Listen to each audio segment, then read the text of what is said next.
I'll get him come over here and talk to you. 305-455. First time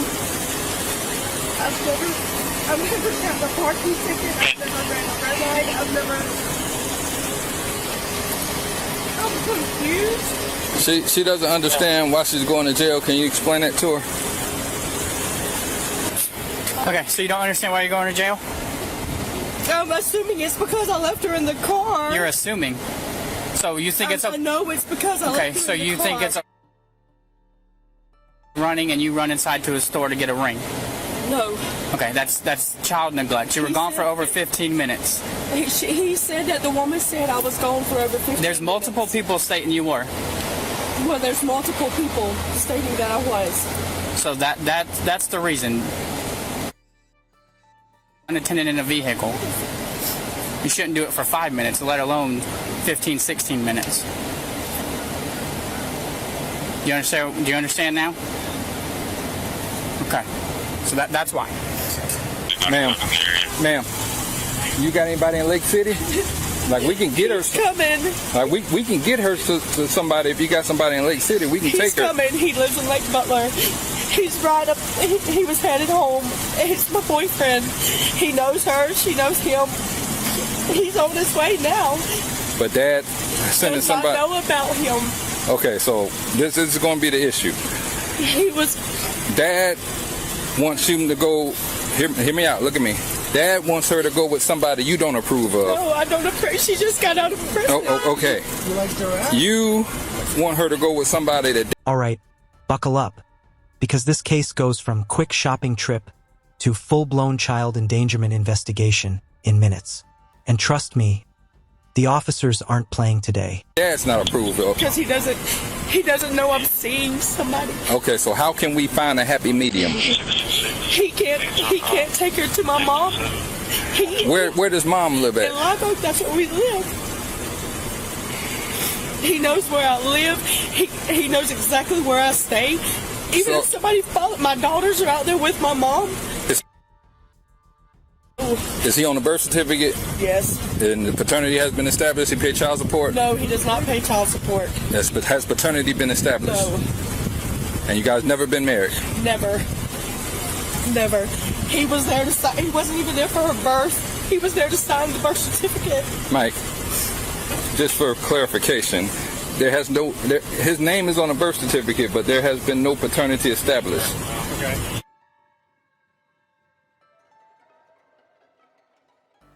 Me, I take care of her. Only thing he does is pay her daycare bill.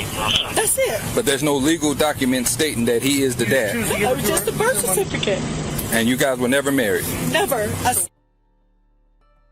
I'm divorced from my ex in North Carolina. I still have his last name. This man spends more time with her than her daddy does. So she'll tell you whenever he pulls up. She'll tell you who he is. Why does the dad get her on the weekends? Just do out of the goodness of your heart? Yes. Okay. He gets all of his kids on the weekend. All of them. Every last 12 of them. He gets them all. And there it is, the moment everything gets worse. Finding drugs within reach of a child? That instantly flips this from a welfare check to a criminal case. Watch how fast the tone shifts from calm questioning to serious legal consequences. And they all hang out, and I get her on Sunday. He picks her up on Friday, but in this case, he'll get her on Saturday. I think the only reason we even called the dad to get someone to come was because she had no time to put me in anybody else. So if she had somebody else, she'd rather come get the kids. Well, I mean, I get that, but what I want to verify is even though he's on a birth certificate, does that establish paternity? I mean, if he's on the birth certificate, I think we're safe releasing him, but we're not even releasing it to him. We're releasing it like his mother-in-law. No, she don't want. Ex-wife. His ex-wife is coming, who is a felon, and she don't want her to go. She just got out of prison not even 2 months ago. Okay, then find somebody else. He's coming. He's coming. But my question would: do we have to okay it through Dad? That's why I want to establish the paternity. Even if Dad had paternity, if it's not his weekend, like per se, would still overweigh his. Fine. Yep. At least we could do that for you. I mean, I've never been in trouble, man. I've never been in trouble in my life. It's an unfortunate situation, and as bad as it is, I don't ever leave. Could have been I worse. didn't realize it took that long. I didn't realize it was longer than 15 minutes. Somebody could have got her in 5 minutes, ma'am. That's not an excuse. You're right. You're right.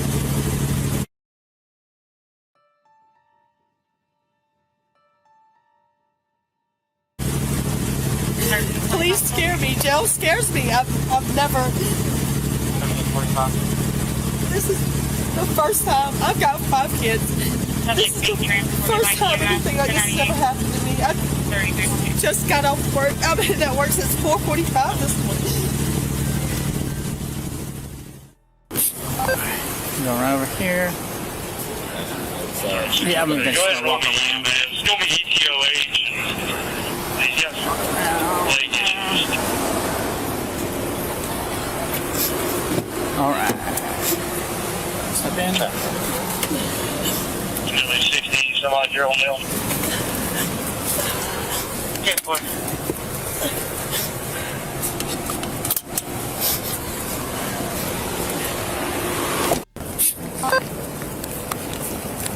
Quick legal breakdown.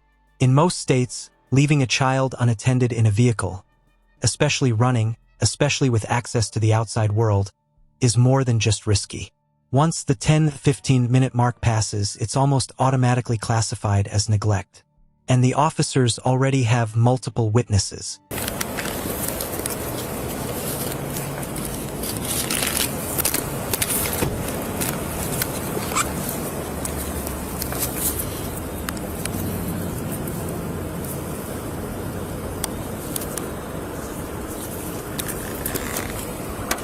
Blunt.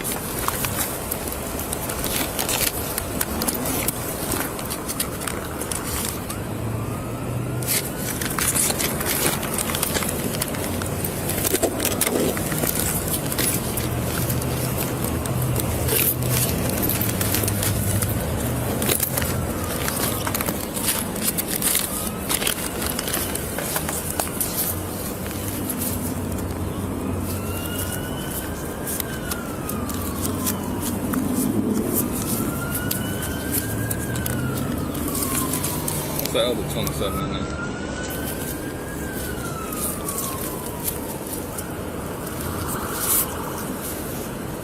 An old one.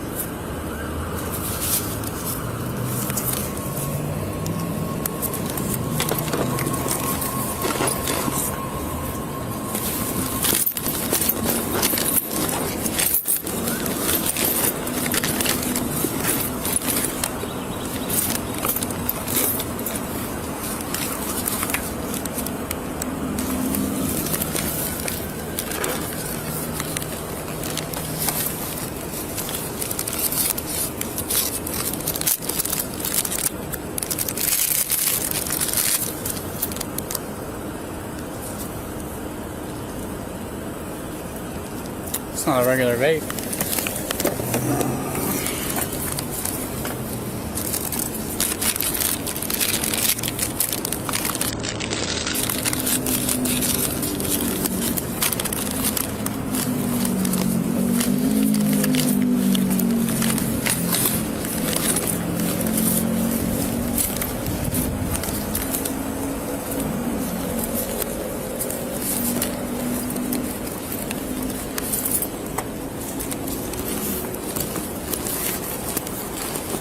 $13.45. 13.45. 655 with Kevin. He advised 30 minutes ago when he was on the phone with her. She took a handful of what he thought was out of text. She's been drinking. If we can get EMS 1051, I'm Kenny. Do you remember? Now this is where the case gets complicated. Forget the arrest for a second, custody decisions at the scene can get messy fast.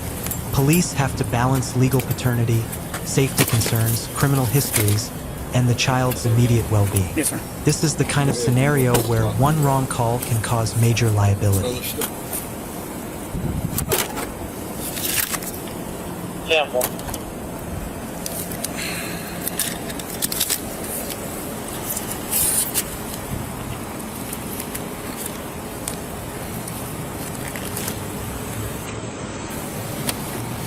$13.45, just 43. When we spoke to him, he didn't mention that she had already taken them.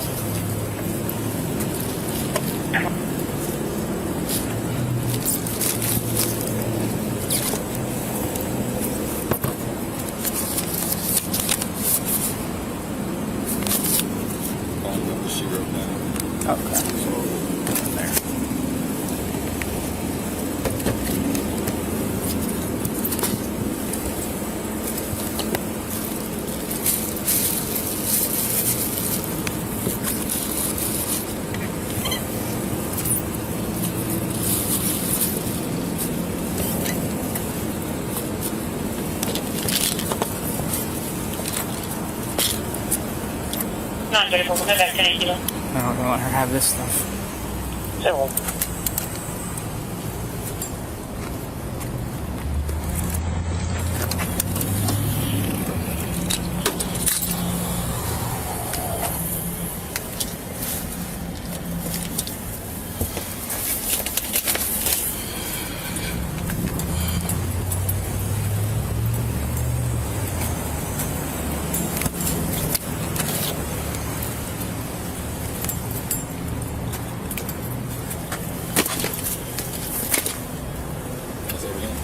Yes, sir.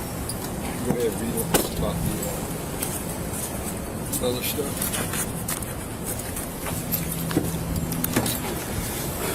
All right, Miss Hannah, I'm going to read you something, okay? This is your Miranda warnings. You have the right to remain silent. Anything you say or do can and will be used against you in a court of law. You have the right to talk to a lawyer, have one present with you while you're being questioned. If you cannot afford to hire a lawyer, one will be appointed to represent you before any question if you wish. You can decide at any time to exercise these rights and not answer any questions. Do you understand each of these rights I've explained to you? With having these rights in mind, do you want to talk to me? Okay. So what were those, all the pills? What are those? I'm 35, so I used to take pills for energy, Okay. and that's what I would get them for, to get me through the day. What are they? From my understanding, jigs, beans. But with fentanyl going around, that's why you found so many. I was scared to take them. Those are the colorful ones? Yes. Okay. What was in the little bag? That was powder. Yeah. From my understanding, it's powder. Okay. But I'm scared to take a lot of stuff nowadays than I did back then because I was younger back then. So I forgot all that stuff was in there. You forgot all that stuff was in your purse? Yes. I remember that I put my weed in there. You know, I'll smoke a blunt occasionally, but all that other stuff I really don't. I take my B12 pill, and that's about it. But I forgot. Notice the shift here, the fear is setting in. First-timers often go through this emotional crash when reality hits. Jail, charges, losing custody for the night. This is one of those human moments where the audience feels the tension spike. I forgot all that was in there. I'm sorry. I don't have no other explanation. Where'd you get it from? Off the streets. Just off the streets. I mean, people random. People that I work with. I work with a lot of drug dealers. You go homes of merit, that you find anything there. But Talk about the wax. No, I haven't asked that yet. my vape. No, the little square, squishy wax. It's a little square, kind of looks like a throat lozenge. I got it from my dad. Okay, what is that? It helps me sleep. It's a gummy. Okay. It's a gummy. He has a medical card. So we had an Easter egg hunt, and I found the one with the gummy in it, and that's why it's there. That's why they're all still there. I don't take it like I smoke bud. So y'all had an Easter egg hunt and hid My dad did. gummies in them. Yeah. For the adults. You know, it's for the adults, but more or less me and my sister Tiffany. So we got ours, and that's still there. With my job every day, I can't be on drugs. I smoke my bud, I go to work, I come home, that's it. But all that has been in there for a while. It doesn't matter if it's been in there for 3 years or it's been in there for 30 seconds. It's in your possession. About it. When you asked me, that's what I told you. Well, I have weed in there. That's what I told you. But with the other, I forgot about it being in there. I didn't take it out my purse. It always stays in my purse. I don't ever use my purse. I put my debit card in my back pocket, my phone in my other pocket, and I take my work back. So let me hit you with this. And thankfully, this didn't happen. But you go in, your purse is in the car because you don't take it inside with you. That ecstasy looked like candy. Kids would think that's candy. What? would have gotten that and ate what she thought was candy and then OD'd. And instead of somebody else finding her in the vehicle by herself, you come out and find her deceased. She could have OD'd off the ecstasy. She could have OD'd off the coke. She could have OD'd off the gummy. None of that was secure. 1345. What's the name of our subject again? So obviously, on top of the child neglect, you're gonna get charged with all the drugs stuff too. Yeah, you're going to be charged with child neglect, What's the name of our subject? the drugs, the paraphernalia, as well as you're going to be receiving a criminal citation for using a handicap placard that's not yours. 10-4, Okay. Gabriel, Timberland. Here comes a huge turning point. The Miranda warning. Once she agrees to talk, anything she admits, including where the drugs came from, becomes evidence. Officers don't even need to pressure her. She's about to reveal more than she realizes.